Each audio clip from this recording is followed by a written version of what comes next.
Hello ladies and gentlemen, welcome your faces back to the Persona 5 Merciless run, and let's pick up where we left off, shall we?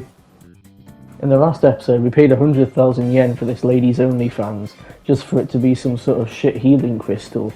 So now we're going to abuse this person's boyfriend. I level up Ryuji to level 9, but then I decide to spend some time with the average virgin after this. Turns out he's been a massive incel and a massive weirdo, so we have to go change his heart as well. In the end, we don't actually fight anything, we just tell him he's a pussy, and he sort of has a change of heart. I end up doing some mementos requests, including the abusive boyfriend. The second request is very easy, you just take out the weird guy on a meteor, and you're done. That's literally the fight. After I finish in mementos, I level up the twin wardens to level 3. I level up Kasumi's confidant to level 3, and I also start the fortune teller confidant with Chihaya. I also want to spend some time with Takemi, but because my charm isn't high enough, I can't. So instead I spend some time with basic bitch. I also get some quality time with Kawamumi and level her up to level 4. Are you my mummy? And then I level her up to level 5. I get a cutscene with Sai which gets a bit physical, which results in me starting her social link.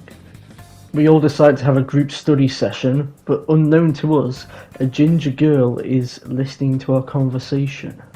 I find out that my boyfriend and Kasumi know each other quite well, almost too well. I level up the virgin to level 7 and level up Chihaya to level 2. I also partake in a test paper that I can actually complete. I also level up Ishida to level 7. Me and the boys get seduced by some cougars, but because we're total chads we brush them off. We end up going to a fireworks festival with a gang, and it ends up raining unfortunately.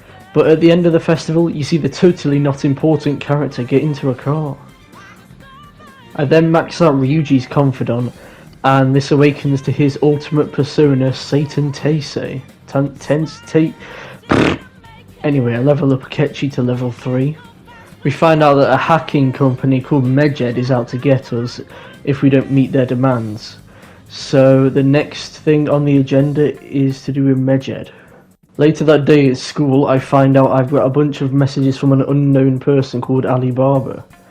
Turns out she knows I'm the leader of the Phantom Thieves and wants us to steal someone's heart for her. Alibaba gives us the person's name the next day, which is Futaba Sakura.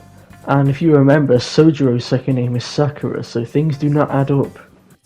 I ask Sojiro about his daughter, and he starts beating me for it. Me and the gang decide to infiltrate Sojiro's house after dark, but things don't go as planned, and he catches me and Makoto having a sneaky, time. He then tells us all about his daughter and how her mother died a while back, and they don't know who the father is, so technically he's not his daughter, but shh. And then the ginger girl is listening in again. I wonder who it is. We go to talk to Futaba the next day and ask her about her palace, and then we get access to the palace, so this starts Futaba's palace. Hey yo, what the fuck? We enter Futaba's palace and find we're in the middle of a fucking desert.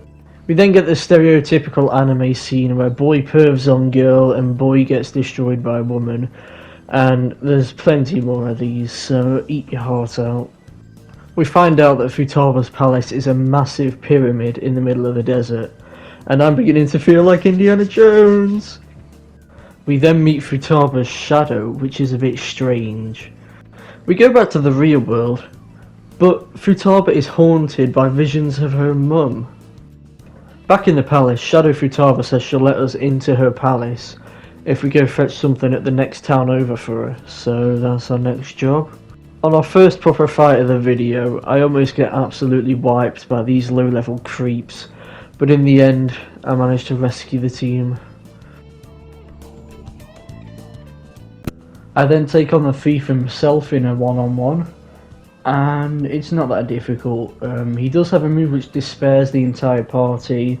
Sometimes Joker can dodge it, sometimes he can't. In the end, Ana Morgana's Showtime saves us. We take the papyrus back to Shadow Futaba, but she tricks us and sends us down the pyramid. So now we're going to go back all the way up, man. I go head to head with one of the mini bosses of this dungeon. He's not very difficult, I just keep giving him status effects and he's fucking easy. This guy is a joke. We also get to see Yusuke and Ryuji's showtime, so I'll let that play. This guy is literally taking so many L's.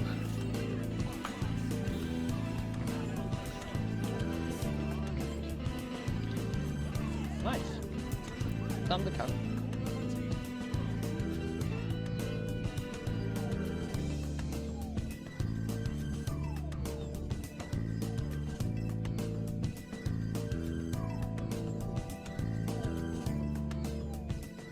In the end, Makoto takes him down with one fray.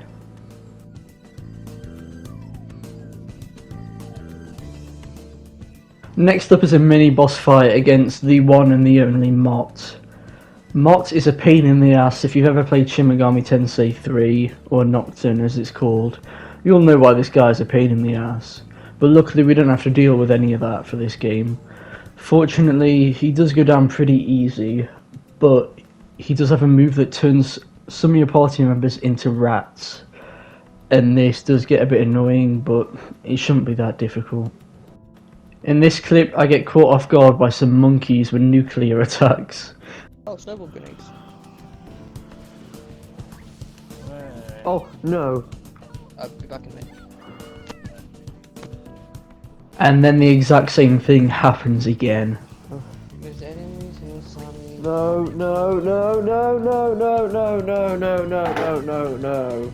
It doesn't matter what you think, there's still enemies there. I pick up the first will seed, and I solve some puzzles with the power of mini Death Stars, which results in me getting the second will seed. And I also solve some not so subtle puzzles on Futaba's mum's death. Yeah. I also fuse the bane of every SMT Nocturne hard mode difficulty I've ever done. Fuck this guy. And about 10 minutes of fusion results in the Twin Boarding Confidant to level 4. We then have a round 2 against Mott, me old chum, and he turns Yusuke into a rat. Don't give a fuck, he still goes down like a sack of potatoes. As always, for the third will seed we have a mini boss, and this time it's against this prism thing. I don't know what it's called, I can't remember, but it is probably the most challenging boss in the run we've had so far. It does go down eventually, so I can't complain. I pick up the third and final will seed of Futaba's Palace, and all the schools do that fusion thing, so now we're good to go. We have one last puzzle to solve, and at the end of the puzzle we find out the door is blocked through a real life door, just like her in Madarame's palace, so we've got to go visit Futaba in real life to actually access the treasure. I also go back to the Velvet Room to unlock the gallows, which allows me to infuse other personas with personas to gain XP, which is quite useful.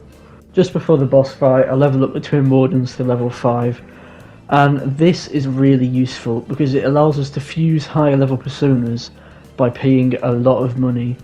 Now further down the line this price will get reduced when we level up the Confidant more and more, but so far this is really good.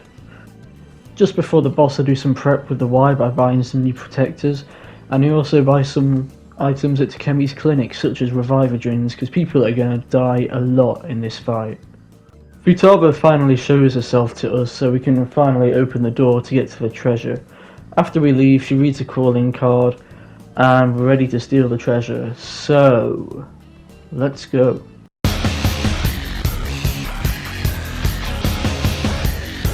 Back in the palace now, and we get to go through the door that was locked beforehand, and this is one of few palaces where there are enemies just before the boss, so we've got to watch out for enemies as well as we're going to the boss fight. While this is going on, Futaba starts hearing voices and sees the Metanav on her phone. It's at this moment we then realise who the boss is.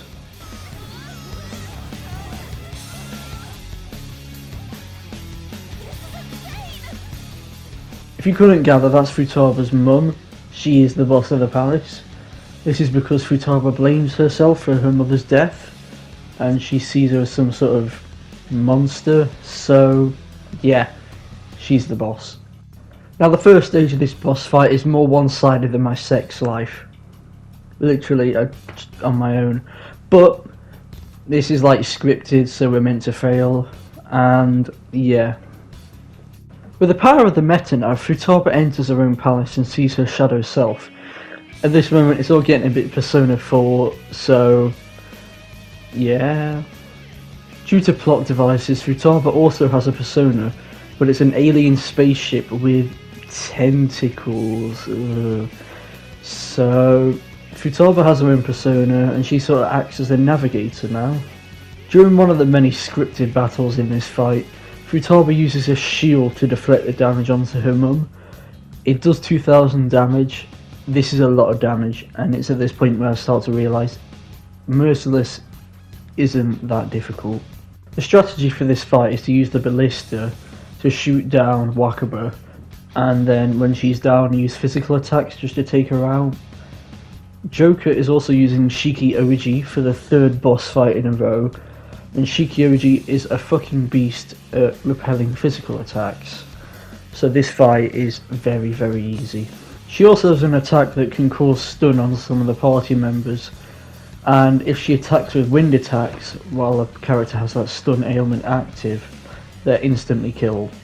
So I do spend a lot of items on trying to reduce the stun, and this does actually help me in the long term. And with one final bullet from Joker, Cognitive Wakaba is down.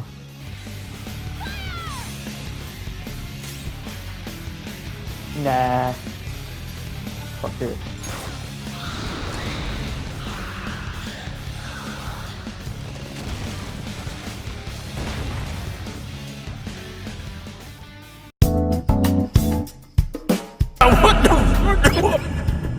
Futaba is a bit pooped out after the last fight because she's energy deficient, but she magically teleports back to her home bedroom, which I've never really understood, leaving us to walk down the pyramid as the pyramid's blowing up, and Morgana gets yeeted.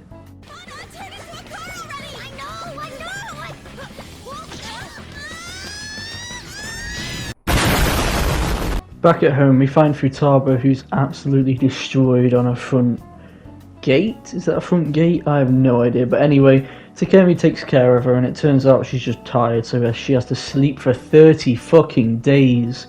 What the fuck? I find out I'm not good looking enough to hang out with Takemi, so I'm kinda disappointed. I also hang up a poster of Risei Kujikawa from Persona 4 on my wall. I finally start Hifumi's social link, which allows me to swap party members while I'm fighting, and this is a fucking god tier. I spent some quality time with Kawamami. Because you're so thick. You're Mr. Thick face from Thick Town, Thickania. And so's your dad. And I eventually level her up to level 6. Somehow I end up playing darts after a long series of events, so yeah, that's fun. I level up Kasumi to level 4 and Yoshida to level 8. Makoto makes a new friend, and as a result we level her up to level 3. I level up Reddit 100 Chungus Imposter to level 8, Yusuke to level 2, and Kasumi to max rank 5. I level up Chihaya to level 3, Makoto to level 4, and both my side hoes meet at a shrine, so I am fucked. I go on a date with Akechi to the jazz club to level him up to level 4. I level up Yoshida to rank 9, Hifumi to rank 2, Yusuke to rank 3, Akechi to rank 5, and Arn to rank 7. We find out that Kawamami is in the hospital after working herself too hard, and we level up a confidant to level 7 because of this. I also finally get Yoshida's confidant to max rank so I don't have to spend any more time with him. Finally I rank Kawamami up to rank 8, Makoto to rank 5, and Hifumi to rank 3.